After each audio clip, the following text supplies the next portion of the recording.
Hello everyone, मैं नेहा और हम पढ़ रहे थे क्लास 8 के मैथ्स में chapter number 5 data handling. Last video में हमने देखा था एक्सरसाइज 5.2 और इस वीडियो में हम देखेंगे प्रोबेबिलिटी को सॉल्व करना। तो शुरू करते हैं। क्या आपके साथ कभी ऐसा हुआ है कि आप कोई बुक डेली लेके जा रहे हो और टीचर आ नहीं रहे, लेकिन एक दिन आपने डिसाइड किया कि अब ये टीचर तो आ नहीं रहे हैं, हम ये बुक नहीं लेके जाएंगे आज से, और उसी दिन टीचर आ गए और बुक खोजने लगे, अब पनिशमेंट मिल गया। होता है कभी कभार। कभी ऐसा हुआ है कि आप डेली छाता या रेनकोट लेकर के अपने साथ जाते हो और किसी एक दिन आपका छाता या रेनकोट छूट गया घर पे और उस दिन बारिश हो गया। ऐसे केस में हम लोग कर क्या रहे हैं, हम लोग डिसाइड कर रहे हैं ऑन द बेसिस ऑफ कि पहले क्या हुआ था। हम लोग क्या कर रहे हैं, एक चांस ले रहे हैं। जब हम लोग डिसाइड कर रहे हैं कि बुक लेके जाना है या नहीं लेके जाना है, तो हम एक चांस ले रहे हैं। जिस दिन हमने डिसाइड किया कि नहीं लेके जाना है, उस दिन हमने एक चांस लिया, एक रिस्क लिया। और किस बेसिस पे लिया, तो इस बेसिस पे कि कितने दिन से टीचर आ रहे थे, कितने दिन से टीचर नहीं आ रहे थे, इस बेसिस पे लिया। छाता लगा के चलो मान लो आप किसी दिन जानबूझ के छोड़ दिया आपने, तो आपने यही सोच के छोड़ा ना कि बारिश तो डेली होता नहीं है, हम क्यों बेकार का गोल हुए, तो ये सोच के। लेकिन आपने ये लेके जाना है या नहीं लेके जाना है, इस डिसीजन में आपने एक चांस लिया। नहीं लेके जाना है, चांस लिया। तो ये चांस जो है, ये इसी को अगर आप मैथमेटिकली कैलकुलेट करके एक प्रॉपर आप ऑर्डर दो, तो इसको हम लोग कहते हैं probability. So probability is linked to the decision of chance और रिस्क। जब आप कोई प्रोबेबिलिटी कैलकुलेट करते हो, तो आप चांस या रिस्क लेने का आप कैलकुलेट करते हो। सिर्फ चांस या रिस्क ही नहीं, हम ये भी डिसाइड कर सकते हैं प्रोबेबिलिटी से कि क्या हो सकता है और क्या नहीं हो सकता है। तो ये सब जो आउटकम्स आता है, ये जो हम एक्सपेरिमेंट करते हैं, अब यहाँ पर मैंने दो टर्म यूज किया, आउटकम और एक्सपेरिमेंट। तो पहले हम लोग बात करते हैं एक्सपेरिमेंट। एक्सपेरिमेंट होता क्या है? प्रोबेबिलिटी, जैसे मैंने कहा, is related to the chance और रिस्क ऑफ समथिंग हैपनिंग। कुछ भी अगर हो रहा है, उसका जो चांस और रिस्क है, उसको हम लोग प्रोबेबिलिटी के टर्म्स में कहते हैं टेक्निकली। और एक्सपेरिमेंट किसको कहते हैं? तो आप जो भी डिसीजन ले रहे हो, लाइक आपको बुक ले जाना है या नहीं ले जाना है, एक्सपेरिमेंट है। आपको छाता लेके जाना है, नहीं ले जाना है, एक्सपेरिमेंट है। और क्या क्या होता है एक्सपेरिमेंट, तो देखते हैं थोड़ा एक्सपेरिमेंट में। तो आप कुछ भी जिसपे आपको डिसीजन लेना है, वो आपका एक्सपेरिमेंट है।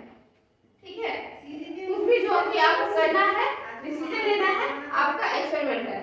जैसे कि पहला एग्जांपल, कैरी, क्या कैरी करना है, लेट्स से जो हमने एग्जांपल लिया था, बुक या फिर वो अम्ब्रेला।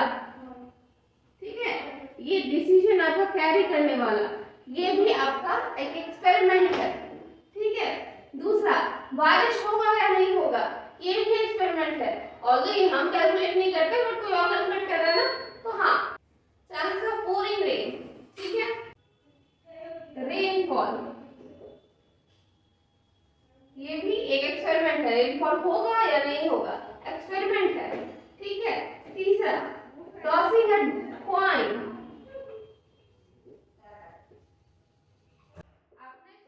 आप कुछ चीज डिसाइड नहीं कर पा रहे हो, आपने सोचा चलो इसको डिसाइड करते हैं कॉइन से, तो आपने टॉस किया। जैसे क्रिकेट में होता है, कौन बैटिंग करेगा, कौन पहले बॉलिंग करेगा, दोनों टीम्स आपस में मिलकर के क्या करते हैं, टॉस करते हैं, कॉइन टॉस करते हैं। तो वो भी क्या है, एक एक्सपेरिमेंट है। तो इस तरह से जो कुछ भी, जिसमें भी कुछ आ सकता है, कुछ आने का चांसेस है, वो आपका एक्सपेरिमेंट है। ठीक है, और वो जो आएगा, वो कुछ भी आने का जो चांस होता है, उसको हम लोग कहते हैं प्रोबेबिलिटी। ठीक है, अब आप यहाँ पर देखो, यहाँ पर अलग अलग फैक्टर्स काम कर रहा है। जैसे क्या क्या फैक्टर्स काम कर रहा है, तो जैसे सबसे मोस्ट चीज जो कि बिल्कुल ही किसी कंट्रोल में नहीं है, जैसे कि रेनफॉल। रेनफॉल किसी कंट्रोल में नहीं है, हो सकता है नहीं हो सकता है, तो इसका चांस आप कैलकुलेट नहीं कर सकते हो। हाँ, कोई और कैलकुलेट करेगा जो उसमें एक्सपर्ट है। तो ये जो रेनफॉल वाला है, ये एक्सपेरिमेंट है। आपके बस में जरूरी नहीं कि हो, लेकिन हाँ, मतलब ये एक्सपेरिमेंट है। उस तरह से जो टॉसिंग ऑफ कॉइन है, ये वाला आप जो कॉइन टॉस कर रहे हो, ये भी आपके कंट्रोल में नहीं है कि हेड आएगा या टेल आएगा, बट दोनों का आने का इक्वल प्रोबेबिलिटी होता है। ये किसी चीज के कुछ आप देख करके डिसाइड नहीं कर सकते। लाइक आप रेनफॉल में आप बादल देखोगे, आप टेम्परेचर देखोगे, उस हिसाब से आप कैलकुलेट करोगे कि रेनफॉल होगा या नहीं होगा। तो ये दोनों ही आपके कंट्रोल में नहीं है, बट दोनों में फैक्टर्स अलग अलग हो जाते हैं। उसी तरह से आप ये देखो, कैरिंग, बुक, अम्ब्रेला, ये वाला, तो ये आप किस बेसिस पे डिसाइड अपने पास एक्सपीरियंस के बेसिस पे डिसाइड करते हो। तो यहाँ पर आप खुद ही फैक्टर में आ जा रहे हो कि हाँ आपका एक्सपीरियंस क्या कह रहा है। बुक लेके जाना है, टीचर नहीं आ रहे तो हम बुक लेके नहीं जाएंगे। अगर टीचर रेगुलरली आ रहे हैं तो हम क्यों बुक निकाल के रख देंगे बाहर। तो पीछे का एक्सपीरियंस वो यहाँ पर फैक्टर प्ले कर रहा है आपके एक्सपेरिमेंट में। सो किस चीज का प्रोबेबिलिटी कितना होगा, ये चीज आपका अलग अलग फैक्टर्स प्ले करता है। अब इसी में एक चीज आता है बायस और अनबायस। बायस एंड अनबायस, ठीक है। ये क्या होता है बायस और अनबायस?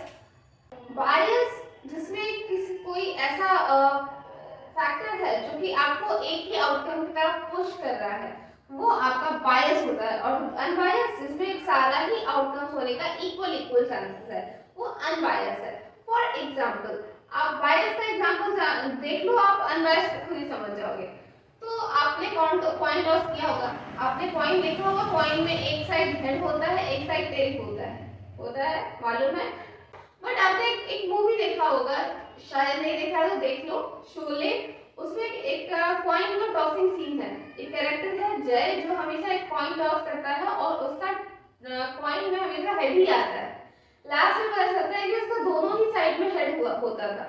तो वो जो शोले कॉइन है, शोले का जो कॉइन है जिसमें दोनों साइड ही हेड है, तो वो आपका हमेशा एक चीज डिसाइड कर दे रहा है कि जब भी कॉइन टॉस होगा तो दो आउटकम में से सिर्फ एक ही आउटकम आएगा। क्या आएगा? हेड आएगा। तो जब सिर्फ हेड आएगा तो वो आपका बायस है। बायस है क्यों? क्योंकि वहां पर एक फैक्टर तो है जो कि आपको सिर्फ और सिर्फ हेड की तरफ ही लेके जा रहा है। क्या है वो फैक्टर? दोनों साइड एक ही है। तो ऐसे केसेस में ये जो कॉइन है ये आपका बायस कॉइन है, और ये जो कॉइन को टॉस किया जा रहा है ये एक बायस एक्सपेरिमेंट है। और वही अनबायस कैसा होता है? जो आप नॉर्मल कॉइन टॉस करोगे तो हेड भी आने का चांस होता है, टेल भी आने का चांसेस होता है, तो उसको हम कहते हैं अनबायस कॉइन, ठीक है। तो ये जो जिसमें आपका बायस यूज हो रहा है वो आपका बायस एक्सपेरिमेंट है, और जिसमें बिल्कुल ही अनबायस होता है, सब कुछ अनबायस होता है, तो वो आपका होता है रैंडम एक्सपेरिमेंट। रैंडम एक्सपेरिमेंट किसको बोलते हैं? रैंडम एक्सपेरिमेंट वैसा एक्सपेरिमेंट है जिसमें सारे ही आउटकम्स आने के इक्वल चांसेस है, उनको हम कहते हैं रैंडम एक्सपेरिमेंट। अब यहाँ पर हमने बार बार एक चीज यूज कर लिया, आउटकम। ये आउटकम क्या है?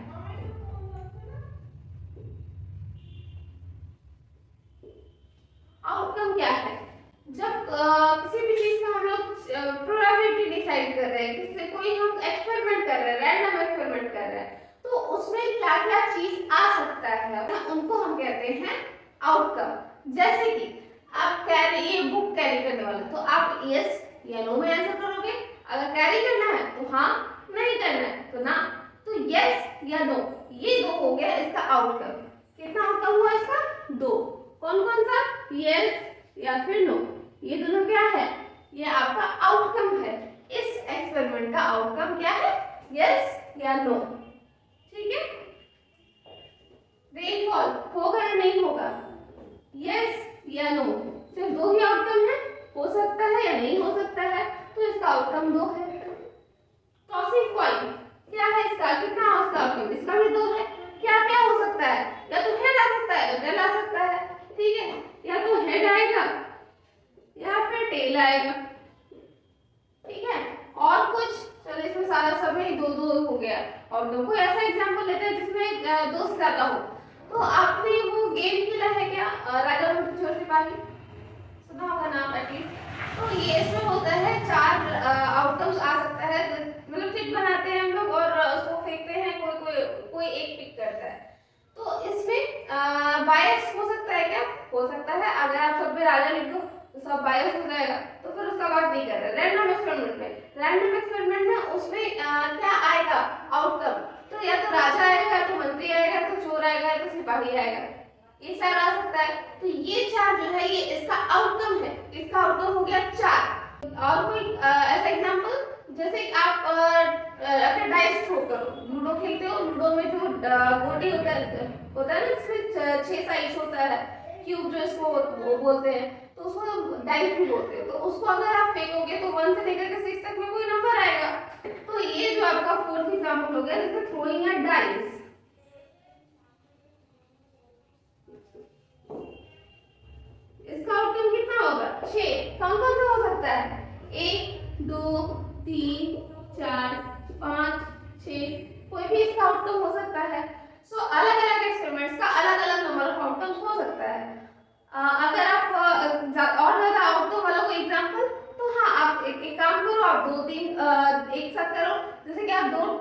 करोगे, दो कॉइन को एक साथ कर रहे हो, एक कॉइन में दो, तो दो कॉइन का आपको टोटल 4 आउटकम मिल जाता है। उसी तरह से दो डाइस को थ्रो करोगे तो 6 × 6 36 आउटकम्स आपको मिल सकता है। तो इसी तरह से जैसा एक्सपेरिमेंट होगा उस हिसाब से उसका आउटकम होगा। अब हमने एक्सपेरिमेंट के बारे में बात कर लिया, आउटकम के बारे में बात कर लिया, अब हम लोग बात करेंगे इवेंट के बारे में। तो हम बात करते हैं इवेंट का। इवेंट क्या होता है? जब भी आप प्रोबेबिलिटी निकालते हैं तो हम बिना किसी चीज के नहीं निकाल सकते। मतलब प्रोबेबिलिटी जो होता है ये एक रिलेटिव टर्म होता है। रिलेटिव टर्म मतलब क्या कि जब तक हम ये नहीं बोलते हैं कि क्या चीज का निकालना है, हम ये प्रोबेबिलिटी निकाल नहीं सकते। लाइक मैंने आपको कहा कि प्रोबेबिलिटी निकालो, तो आप पूछोगे ना किस चीज का प्रोबेबिलिटी। तो जब तक हम ये नहीं बताते किस चीज का प्रोबेबिलिटी निकालना है तब तक हम प्रोबेबिलिटी निकाल ही नहीं सकते। तो जो जिस चीज का हम प्रोबेबिलिटी निकालते हैं उसको हम कहते हैं इवेंट। अब इवेंट मतलब कि कुछ भी जो हो सकता है वो सब एक इवेंट है। जैसे कि बारिश हो रहा है, इवेंट है, नहीं हो रहा है, इवेंट है, बुक लेके जा रहे हो, इवेंट है, नहीं लेके जा रहे हो तो भी इवेंट है, हेड आ रहा है, इवेंट है, 2 आ रहा है डाइस पे, इवेंट है, चोर आ रहा है, इवेंट है। कुछ भी अगर कुछ हो रहा है तो इवेंट है, कुछ नहीं हो रहा है तो भी इवेंट है। ठीक है, सो इवेंट क्या होता है? हर एक चीज जो कि हो सकता है एक रैंडम एक्सपेरिमेंट में, वो सब एक इवेंट है। ठीक है, आउटकम क्या है? जो एक रैंडम एक्सपेरिमेंट में आ सकता है वो वैरी करता है एक्सपेरिमेंट टू एक्सपेरिमेंट। इवेंट जो है वो एक प्रोबेबिलिटी से लिंक है। कुछ भी अगर हो रहा है तो वो आपका इवेंट बनेगा। ठीक है, अब प्रोबेबिलिटी के बारे में और कुछ बातें जानते हैं। तो पहले तो हमने ये जाना कि एक रिलेटिव टर्म है। दूसरा चीज कि ये हमेशा आपका फ्रैक्शन में होता है या फिर डेसिमल में होगा। ठीक है, तो सबसे पहले प्रोबेबिलिटी के बारे में पहला चीज कि it is a relative term.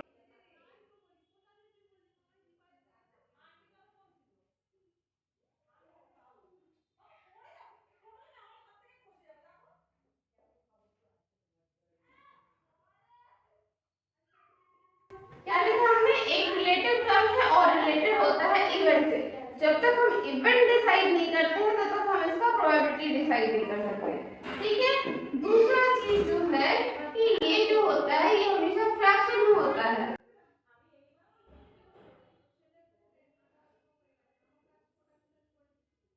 ठीक है, हमेशा एक फ्रैक्शन होता है। और सिर्फ फ्रैक्शन बोलना काफी नहीं है, हमें बोलना होगा एक प्रॉपर फ्रैक्शन। ठीक है, प्रॉपर फ्रैक्शन।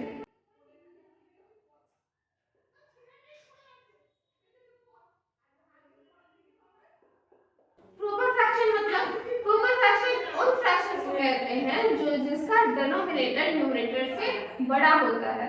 डिनोमिनेटर हमेशा बड़ा होगा न्यूमरेटर से। ठीक है, तो हमेशा होता है प्रॉपर फ्रैक्शन होता है। और एक चीज, जितना भी आउटकम एक्सपेरिमेंट में होता है उन सब का अगर आप प्रोबेबिलिटी निकालो और सबको ऐड करो तो हमेशा 1 होगा। तो जब भी प्रोबेबिलिटी आएगा वो कभी भी 1 से नीचे नहीं आएगा। मैक्सिमम जो आ सकता है वो 1 आ सकता है। दैट मींस कि 100% चांस है कि वो चीज होगा ही होगा। ठीक है, तो क्या होता है probability? Sum of all the events in a random experiment is always equal to 1।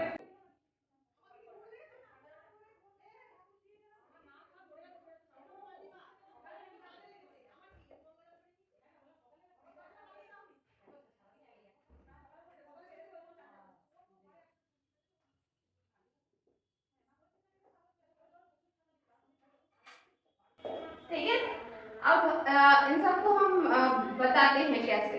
तो जैसे कि प्रोबेबिलिटी, मान लो हमने एक कॉइन को टॉस किया, कॉइन हमने एक टॉस किया, तो कॉइन टॉस करने से या तो आएगा टेल या तो आएगा हेड। ये तो चीज आ सकता है। अगर जनरल भाषा में बोले तो 50-50% चांसेस है ना दोनों के होने का। 50% चांसेस है कि हेड आएगा, 50% चांसेस है कि टेल आएगा। कैसे आएगा वो भी हम बाद में बात करेंगे। ठीक है, अभी आप ये चलो कि 50% चांसेस है। अब 50% बोलने का मतलब क्या कि 50/100 है ना, 50/100। अब ये देखो ये आपका 2 टाइम्स में कैंसिल हो जाएगा, तो ये कितना हुआ? ये हाफ हो गया, ये भी हाफ हो गया। अब देखो प्रॉपर फ्रैक्शन है तो है, दोनों ही प्रॉपर फ्रैक्शन है। तो दोनों ही के ही होने का इक्वल इक्वल चांसेस है हाफ एक फ्रैक्शन, ठीक है। और क्या, अब एक पॉइंट को टॉस करोगे तो यही तो वो आएगा, यही तो टोटल इवेंट है, यही दोनों इवेंट ही तो हो सकता है और कोई इवेंट तो हो नहीं सकता। तो दोनों को अगर ऐड करो यानी कि हाफ और हाफ को आप ऐड करो तो आंसर आएगा 1, यानी कि जितना भी आपका इवेंट है सबको ऐड करोगे तो कितना आ रहा है 1, ठीक है। तो प्रोबेबिलिटी जब भी होता है it is always equal to और लेस देन 1, ठीक है। इससे एक पॉइंट और आता है,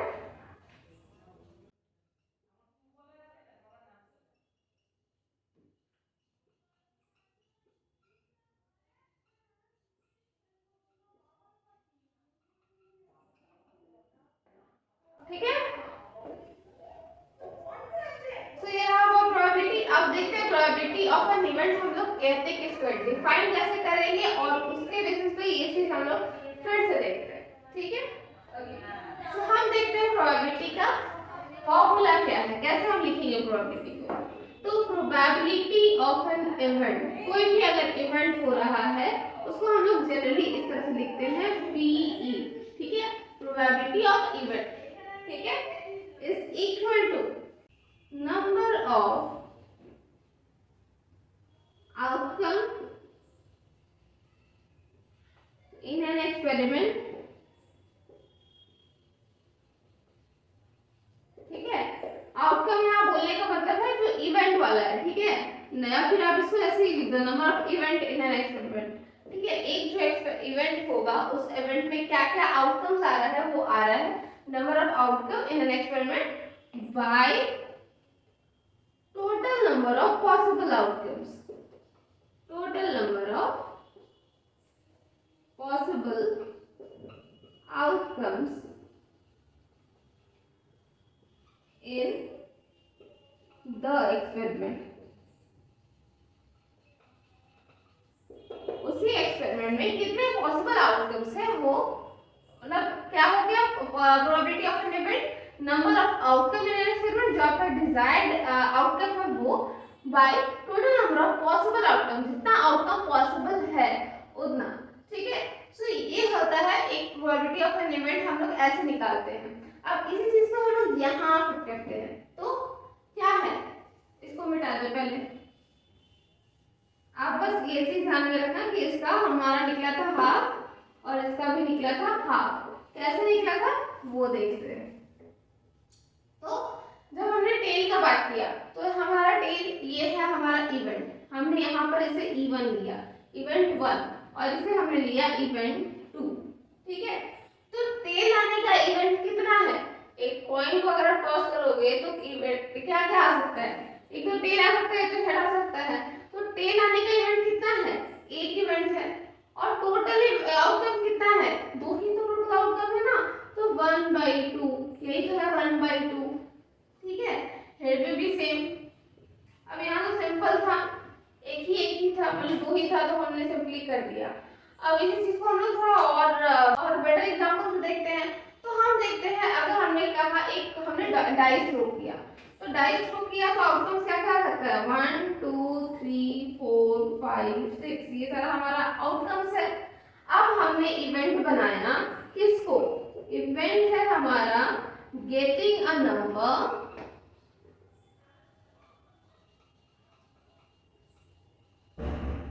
greater than 4,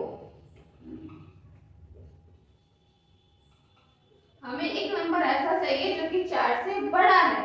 तो इतने सारे आउटकम्स में हमारा कौन सा डिजायर्ड आउटकम है, तो 4 से बड़ा कौन कौन है, 5 है और 6 है। 4 को हम लोग इंक्लूड नहीं करेंगे, मतलब तो हमने पूछा है ग्रेटर देन 4, ठीक है। तो इसमें से 5 और 6 ही है ऐसा जो कि ग्रेटर देन 4 है। तो हमारा इवेंट क्या हो गया, हमें 4 से बड़ा नंबर लेना है, कौन कौन सा नंबर दिया आएगा 5 और 6, तो ये दोनों हमारा हो गया कितना नंबर ऑफ आउटकम, जो हमारा डिजायर्ड आउटकम है। तो हम इसके प्रोबेबिलिटी को कैसे लिखेंगे, लिखेंगे PE इज इक्वल टू 5 और 6 कितना है, टोटल 2 है, और total number of possible outcomes कितना है, तो 1 2 3 4 5 6 है, तो टोटल 1/2/6 हो गया। अब इसको आप कैंसिल कर दोगे 2 से तो ये हो जाएगा 1/3, ठीक है, तो probability of getting a number greater than 4 is 1/3। ठीक है, समझ में आया? तो इस तरह से हम निकालते हैं कि किसी एक्सपेरिमेंट में एक इवेंट का प्रोबेबिलिटी कितना होता है। ठीक है, अब यहाँ तो ठीक है, अब हम कुछ बात करते हैं कि प्रोबेबिलिटी यूज कहाँ होता है। हमने तो पढ़ लिया प्रोबेबिलिटी के बारे में, तो कैसे कहाँ कहाँ यूज कर सकते हैं इसको। तो जनरली जो यूज होता है वो होता है एग्जिट पोल्स में। एग्जिट पोल क्या होता है, जब भी इलेक्शन होता है तो इलेक्शन के जस्ट बाद सारे न्यूज चैनल अपने अपने क्या करते हैं, जाते हैं सर्वे करते हैं कि किसने किसको वोट दिया और उस बेसिस पर निकालते हैं कि इतना परसेंट वोट इसको मिलेगा। तो ये जो होता है इसको हम लोग कहते हैं एग्जिट पोल्स, और इसमें भी हम लोग प्रोबेबिलिटी का ही यूज करते हैं, क्योंकि हर एक जगह तो जाकर के पूछा नहीं जा सकता है ना। तो हाँ, एक एरिया को सर्वे किया हमने और उसके बेसिस पे कह दिया कि अच्छा ठीक है, ये वाला जो एरिया है इसमें इतना लोगों, इतने लगभग जितना लोगों को पूछा गया उसमें से इतने परसेंट लोग ये बोल रहे हैं, इतने परसेंट लोग ये बोल रहे हैं, तो चांसेस है कि इतना हो सकता है। ठीक है, तो वहां पर यूज किया जाता है प्रोबेबिलिटी। और कहाँ यूज किया जाता है, तो जो भी वेदर फॉरकास्ट होता है वो हमारा पिछला जो ग्राफ आ रहा है उसके बेसिस पे पहले के ईयर्स के एक्सपीरियंसेस के हिसाब से हम लोग कैलकुलेट करते हैं, तो वहां पर भी हम इसी प्रोबेबिलिटी का यूज कर रहे होते हैं। ठीक है, तो आज के लिए बस इतना ही। आज हमने देखा प्रोबेबिलिटी के कुछ बेसिक कॉन्सेप्ट, और नेक्स्ट वीडियो में हम देखेंगे एक्सरसाइज 5.3। तो अगर आपको ये वीडियो पसंद आया तो इसे लाइक करें, कमेंट करें, अपने फ्रेंड्स के वीडियो शेयर करें और हमारे चैनल को सब्सक्राइब करें। अगर आपको इसमें कोई डाउट रह गया तो आप वो भी कमेंट कर सकते हैं। मिलते हैं नेक्स्ट वीडियो में। Thank you.